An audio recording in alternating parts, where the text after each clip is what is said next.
하나님의 말씀의 제목은 회개에 합당한 열매를 맺자. 회개에 합당한 열매를 맺자라는 말씀으로 우리에게 은혜 주시는 말씀. 여러분들이 회개에 합당한 열매를 많이 맺는 귀하고 복된 분들 되시기를 주님의 이름으로 축복합니다. 자, 오늘 본문 말씀을 통해서 우리는 어떤 열매를 맺어야 하며 열매를 얻기 위해서 어떤 수고를 해야 하는가를 말씀을 통해서 깨닫게 되는 시간입니다. 오늘 회개에 합당한 열매를 맺자라는 제목으로 말씀을 받을 때에 오늘 저는 여러분에게 회개에 합당한 열매를 맺어라 이렇게 말씀을 전하고자 합니다. 예수님 오시기 전에 세례 요한을 하나님께서 세우셔서 예수님이 오시는 길을 준비하게 하셨습니다. 그런데 이 세례 요한이 무엇이라고 외쳤습니까? 회개하라, 천국이 가까웠느니라 이렇게 외쳤습니다. 천국이 가까웠다. 천국을 소유하고 싶은 사람은 회개하라 이 말이죠. 마태복음 3장 1절에서 2절 말씀입니다. 그때에 세례 요한이 이르러 유대 강야에서 전파하여 가로되 회개하라, 천국이 가까웠느니라. 세례 요한은 이방인 믿지 않는 사람들에게 회개하라 하지 않았습니다.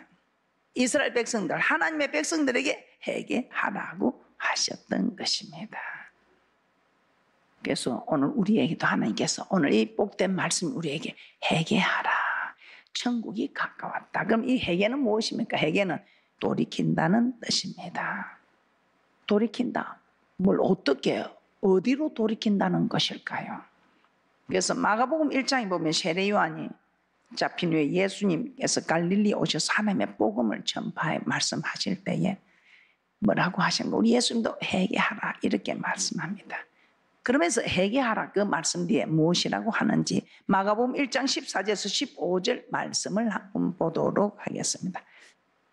마가복음 1장 14절에서 15절 말씀입니다. 요한이 잡힌 후에 예수께서 갈릴리에 오셔서 하나님의 복음을 전파하여 가라사대 때가 찼고 하나님 나라가 가까웠으니 회개하고 복음을 믿으라 하시더라.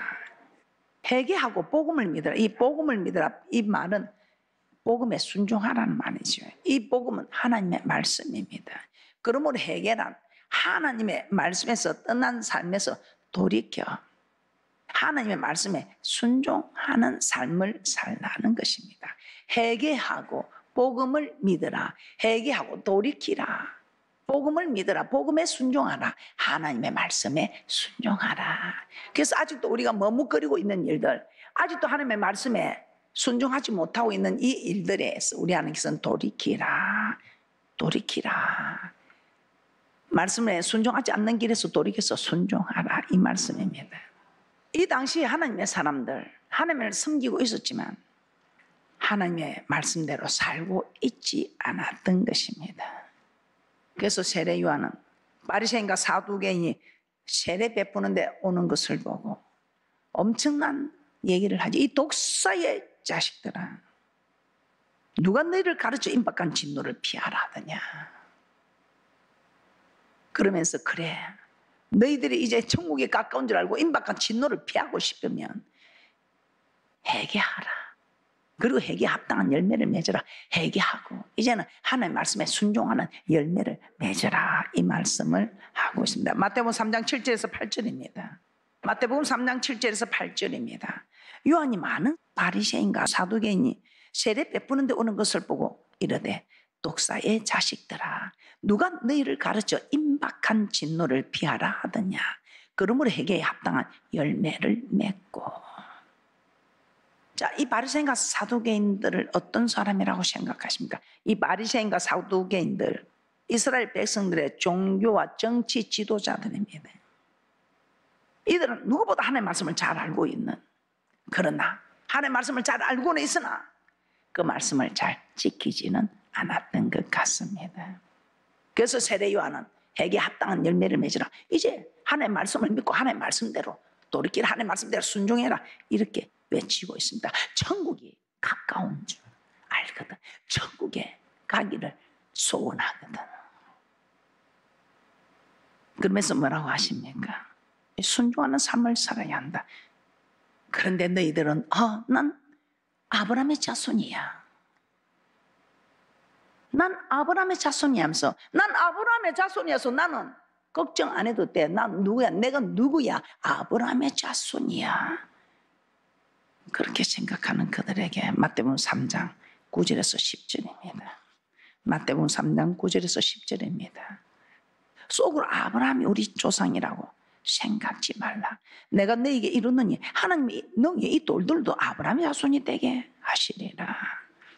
이미 도끼가 나무 뿌리에 놓였으니 좋은 열매 맺지 아니하는 나무마다 찍어 불에 던지우리라. 내가 누구야? 아브라함 자손이야. 절대로 심판을 받지 않는다는 특권이 있다고 생각하십니까? 그런데 웬일입니까? 도끼가 나무 뿌리에 놓였으니 좋은 열매 맺지 아니하는 나무는 아브라함 자손이라도 찍어 불에 던지운다고 합니다. 회개에 합당한 열매를 맺지 않으면 심판이 있다는 것이죠. 불에 던지는 불심판. 누구도 심판을 면할 수 없다는 것이 히브리서 10장 30절입니다. 히브리서 10장 30절에서 우리 하나님께서는 단호하게 정확하게 말씀하고 있습니다. 히브리서 10장 30절입니다. 히브리서 10장 30절입니다. 원수 갚는 것이 내게 있으니 내가 갚으리라 하시고 또다시 주께서 그의 백성을 누구를? 그의 백성을 누구를? 그의 백성을 예수 안 믿는 이방인이 아니고 그의 백성을 심판하리라 하신 것을 우리가 아노니. 다 알고 있어요. 모르는 사람 없어요. 난 아브라함 자손이니까 특권이 있어. 난 예수 피로 구속받은 사람이야. 특권이 있어. 그런데 그 특권 있는 백성에게 심판하리라. 합당한 열매를 맺지 않으면 심판을 피할 수 없다는 것이죠. 자, 그러면 회개에 합당한 열매를 맺으면 어떻게 해야 할까요? 마태복음 3장 11절입니다. 마태복음 3장 11절입니다. 나는 너희로 회개케 하기 위해 물로 세례를 주거니와 내 뒤에 오시는 이는 나보다 능력이 많으시니 나는 그의 신을 들기도 감당치 못하겠노라. 그는 성령과 불로 너희에게 세례를 주실 것이요. 세례 요한이 말합니다. 내 뒤에 오시는 이는 능력이 많아서 누구를 말씀합니까? 예수님을 말씀합니다. 이 예수님은 너희에게 성령과 불로 세례를 주실 것이다. 이 성령 세례를 받고 불로 세례를 받는 것을 안다면 회개에 합당한 열매를 맺기가 쉬워진다 이 말이죠. 아, 이 회개에 합당한 열매를 내가 꼭 맺어야 되겠구나 결단을 하게 되겠지요. 자, 성령 세례, 우리가 너무나 잘 알고 있는 이 성령 세례, 이 성령은 진리의 성령이라고 하였습니다. 그래서 이 성령 세례를 받으면 이 성령 우리를 진리 가운데로 인도합니다. 요한복음 16장 13절입니다. 이 성령을 받으면 나도 모르게 자꾸만 진리 가운데로 인도되어진다 이 말입니다. 왜? 성령님이 진리의 영이기 때문에. 그래서 성령 받으라, 성령 받으라. 요한복음 16장 13절입니다. 요한복음 16장 13절입니다. 그러나 진리의 성령이 오시면 그가 너희를 모든 진리 가운데로 인도하시니 그가 자의로 말하지 않고 오직 듣는 것을 말하시며 장래일을 너에게 알리시리라. 우리 하나님께서 진리 가운데로, 성령 하나님께서 진리 가운데로. 왜냐하면 성령은 진리의 영입니다. 이 진리가 무엇입니까? 하나님의 말씀입니다. 요한복음 17장 17절에서 진리로 거룩하게 앞서서 아버지의 말씀은 진리니이다. 하나님의 말씀은 진리다 이 말이에요. 그래서 말씀 가운데로 인도한다 이 말이에요. 너무나 잘 알고 있는 우리 예수님의 제자들 보겠습니다. 성령 받기 전에 예수님이 내가 가야 되는 일들을 말했을 때 절대로 예수님을 부인하지 않겠다고 혼장담했습니다. 그런데 막상 예수님 집 앞에 가시다 모두 부인하고 도망갔습니다. 특별히 베드로는 3번이나 예수님을 모른다고 부인했습니다. 다른 사람은 다 떠나도 예수님 저는 떠나지 않습니다. 그렇게 영생의 말씀이 있으면 내가 어디로 가오리가 했던 그 베드로, 혼장담한 베드로 3번이나 부인했습니다. 절대로 주님을 떠나지 않겠다고 혼장담한 베드로, 말고의 길을 쳐버렸던 베드로. 그런데 예수님 잡혀가니까 그 계집종 비자 앞에서 3번이나 부인했습니다. 그렇게 혼장담한 베드로가, 우리는 혼장담도 못하는데요. 그런데 웬일입니까? 주는 그리스도시요 살아계신 하나님의 아들이라고 고백했으면 성령을 받아야 되는데, 우리 예수님께서 그런 베드로에게 성천하시면서 예루살렘에 떠나지 말고 성령을 받으라, 성령을 받으라, 성령을 받으랍니다. 이미 고백했습니다. 성령을 받은 사람에게 우리 하나님께서 그 제자에게 성령을 받으라 하겠습니까? 그런데 예수님께서 가시면서 성령을 받으라. 그래서 예루살렘에 떠나지 않고 기도했더니 성령이 임하자 이 베드로 어떻게 합니까? 이 예수님이 떠나신 후 이제 성령을 받았습니다. 이 성령을 받으니 웬일입니까? 계집종 앞에서도 3번이나 부인한 그 베드로가 이제는 나가서 담대히 예수님의 부활과 복음을 외치고 있습니다. 그리고 공에 잡혀갑니다. 그곳에서 이스라엘 가는가 장로와 서기관들로부터 예수님이 부활하였다는 것과 예수님의 복음을 전하지 말라며 핍박과 위협을 받게 됩니다. 그때 어떻게 합니까? 계집종 앞에서도 나는 결코 모른다 부인했던 그가 이스라엘 가는가 장로와 서기관들 앞에서, 사도행전 4장 19절에서 20절입니다. 사도행전 4장 19절에서 20절에 이렇게 말씀합니다. 베드로와 요한이 대답하여 가로되 하나님 앞에서 너희 말 듣는 것이 하나님 말씀 듣는 것보다 옳은가 판단하라. 우리는 보고 들은 것을 말하지 아니할 수 없다 하니. 며칠 전만 해도 계집종 앞에서 부인한 그 베드로가 이제 이스라엘 백성의 지도자들 앞에서 내가 너희 말 듣는 것보다 하나님 말씀을 듣는 것이 옳지 않겠느냐, 너희들이 판단해 보라 합니다. 이렇게 할 수 있던 것이 무엇입니까? 우리 하나님께서 베드로에게 성령이 임하게 하셨어요.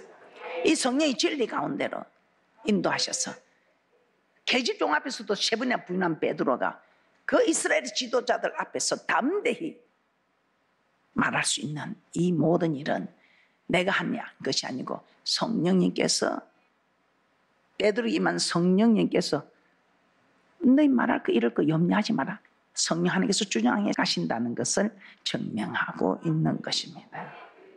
그래서 예수님께서는 마가복음 13장에서 제자들에게 말세에 사람들이 너희를 끌어다가 넘겨줄 때에 무슨 말을 하려고 해서 염려하지 마라, 성령께서 너에게 다 할 말을 주신다고 말씀하고 있습니다.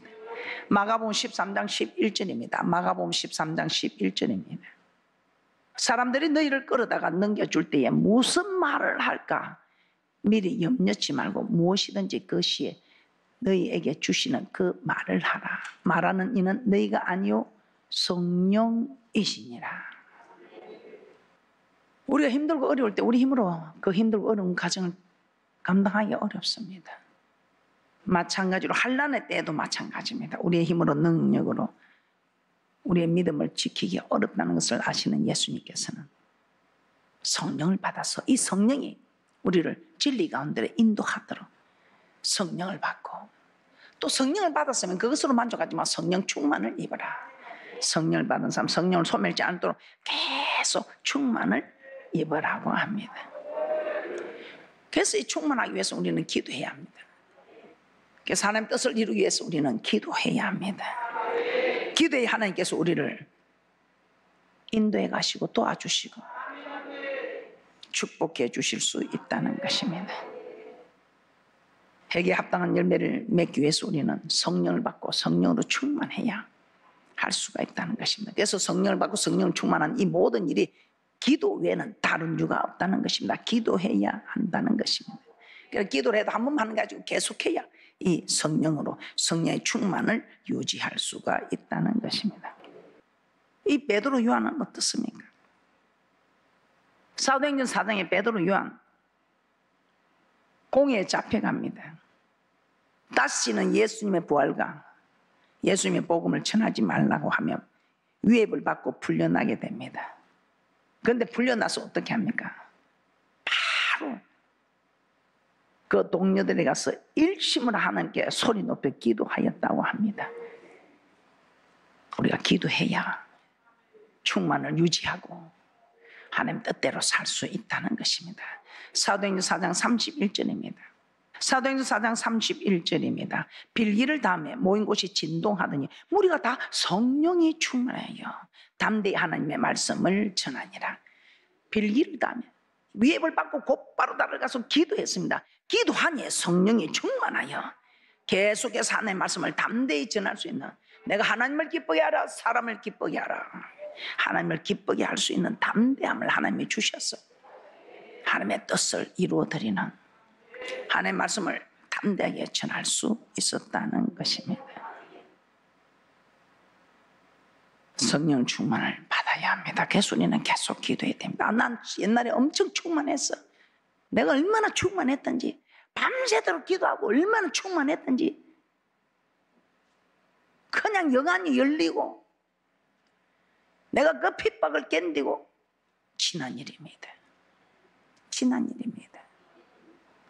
오늘 우리는 다시 기도하고 충만하여 하나님의 말씀에 순종하는 회개에 합당한 열매를 우리는 풍성히 맺어야 천국이 가까웠다고 하는 하나님의 말씀이 우리에게 응한다는 것입니다. 회개에 합당한 열매를 풍성하게 맺기 위해서는 두 번째, 우리는 불세례를 알아야 합니다. 자, 우리는 합당한 열매를 맺으려면 성령 세례를 받아야 되고, 또 불로 세례를 주는, 우리가 불세례가 있음을 알아야 합니다. 마태복음 3장 11절입니다. 마태복음 3장 11절입니다. 나는 너희로 회개케 하기 위하여 물로 세례를 주거니와 내 뒤에 오시는 이는 나보다 능력이 많으시니 나는 그의 신을 들기도 감당치 못하겠노라. 그는 성령과 불로 내게 세례를 주실 것이요. 성령과 불로 세례를 주신다. 이 불세례는 장차 있을 불심판을, 불로 심판하는 것을 말씀합니다. 왜냐하면 그 뒤 12절에 그대로 나와 있습니다. 마태복음 3장 12절입니다. 마태복음 3장 12절입니다. 손에 키를 들고 자기의 타작 마당을 정하게 하사 알곡을 모아 곳간에 들이고 쭉정이는 꺼지지 않는 불에 태우시리라. 예수님은 심판의 때에 알곡을 모아 곳간에 들이지만 쭉정이는 꺼지지 않는 불에 던져서 태우신다는 것입니다. 알곡과 쭉정이 심판은 장차 예수님 오실 때 일어납니다. 그러면 마지막 때는 불로 심판하는 불심판이 있다는 것입니다. 이처럼 심판이 있다는 것을 알게 되면 회개에 합당한 열매는 많이 맺게, 아니 자동적으로 맺을 수밖에 없습니다. 예수님의 심판이 있다는 것을 알 때와 모를 때 엄청난 차이가 있습니다. 우리가 죽고 나서 심판이 있다 없다 이걸 알고 모르고 엄청난 차이가 있습니다. 성경의 그 한 예로 에녹, 주님과 동행하다가 들림받아 올라간 에녹입니다. 주와 같이 길 가는 것 즐거운 일 아닌가. 이 에녹, 주님과 함께 갔던 이 에녹도 처음부터 우리 주님을 기쁘시게 하며 주님과 하나님께 동행하는 사람이었습니까? 그렇지 않았습니다. 그런데 이 에녹이 머두셀라를 낳고 깨닫게 됩니다. 뭐라? 이 머두셀라 아이를 낳으면 머두셀라라 이름 말합니다. 이 머두셀라 뜻이 창잡은 자, 말을 지키는 파수꾼. 그러면 이 파수꾼이 죽으면 심판이 있다는 것입니까? 이 파수꾼이 쓰러지면 그 마을을 지키는 파수꾼이 없으니까 그 마을에 심판이 임하는 것이죠. 멸망이 임하는 것이죠. 그래서 이 에녹은 그 사실을 깨닫고 대강대강 그냥 그렇게 하여튼 하나님과 동행하는 삶이 아니라, 하나님과 동행하는 사람은 하나님 기쁘시게 하는 자를 하나님께 홀로 두지 않고 동행한다고 요한복음 8장 29절에 말씀하고 있습니다. 그 대강대강 살았던 그가 머두셀라를 낳고 하나님과 300년을 동행하다가 들림받아 올라갔다는 것 아니겠습니까? 창세기 5장 21절에서 24절입니다. 창세기 5장 21절에서 24절 말씀입니다. 에녹은 65세에 머두셀라를 낳았고 머두셀라를 낳은 후 300년을 하나님과 동행하며 자녀를 낳았으며 그가 365세를 향수하였더라. 에녹이 하나님과 동행하더니 하나님이 그를 데려가심으로 세상에 있지 아니하였더라. 여러분은 심판이 있다는 것을 몰라서 하나님과 동행하지 않습니까? 심판이 있다는 걸 안 에녹은 하나님과 동행함으로 세상에 있지 않고 하나님께서 데려가셔서 들림 받았다고 합니다. 우리에게 주님 오실 때 휴거되는 들림 받는 일들을 우리는 모르고 있지 않습니다. 이 에돔은 죽고 나면 심판이 있다는 걸 알고 이렇게 하나님과 동행하였다 하는데 에녹뿐입니까? 솔로몬은 어떻습니까? 다윗의 아들 솔로몬, 아버지 다윗으로부터 이스라엘 나라를 이어받아 왕이 되었습니다. 다윗이 나라를 부강하게 했죠. 전쟁도 끝이게 하고. 그래서 솔로몬은 편하게 지낼 수 있었습니다. 그 백성들을 판단할 그 지혜를 달라 했을 때 전무후무한 지혜를 주어서 이 솔로몬은 부족함이 없었습니다. 그러니 평안하니까 세상 쾌락을 쫓게 됩니다. 그런데 쾌락을 쫓아봐도 이게 만족이 없습니다. 이때 솔로몬이 깨닫는 말씀이 뭐라고? 머두셀라를 낳으면, 아들을 낳으면 머두셀라를 이름하라. 왜요? 그럼 심판이 있다는 것입니까? 그렇지. 동행했던 에녹처럼 이 솔로몬도 죽고 나면 심판이 있어요. 이걸 깨닫게 되었습니다. 전도서 3장 1절에서 2절입니다.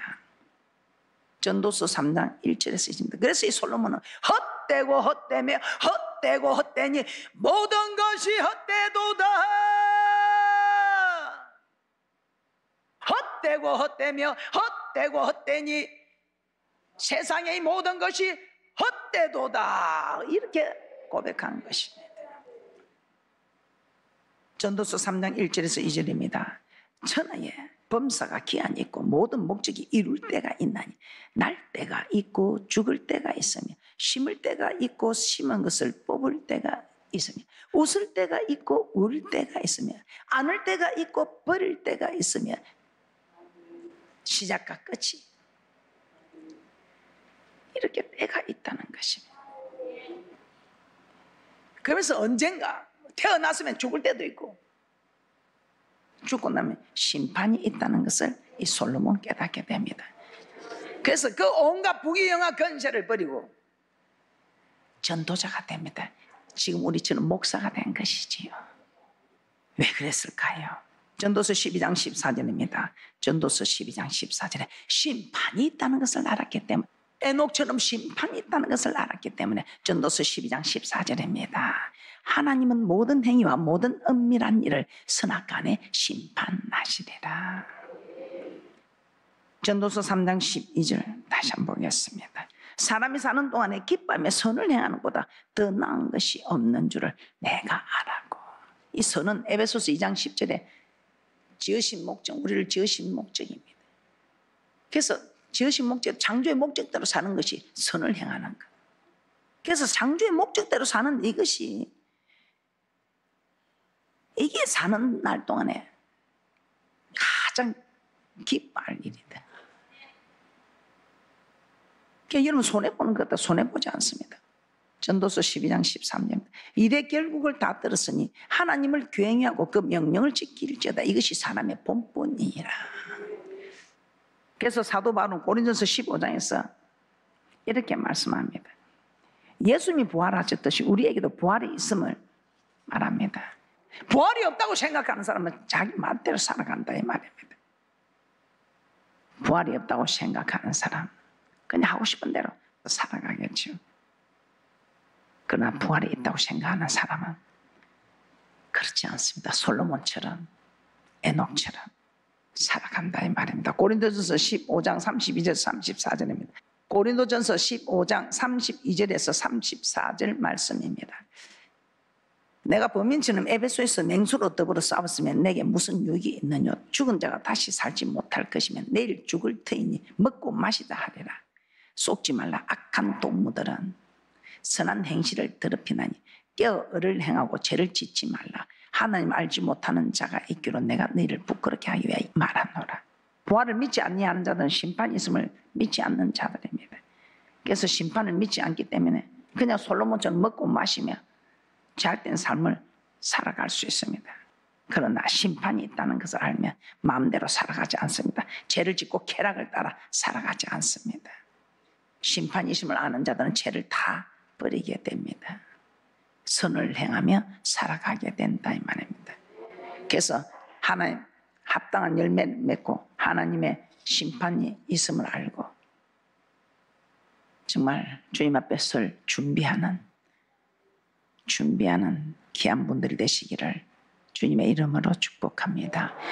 말씀을 정리하겠습니다. 열매를 찾으시는 하나님께 우리는 어떤 열매를 드리는지 자신을 살펴보시고 오늘 이 시간부터라도 우리는 회개에 합당한 열매를 맺어서 정말 복음에 순종하는 열매를 맺어서 정말 장차 심판 때에 선을 행한 자 생명의 부활로 일어나는 그런 귀한 분들 되시기를 주님의 이름으로 축복합니다.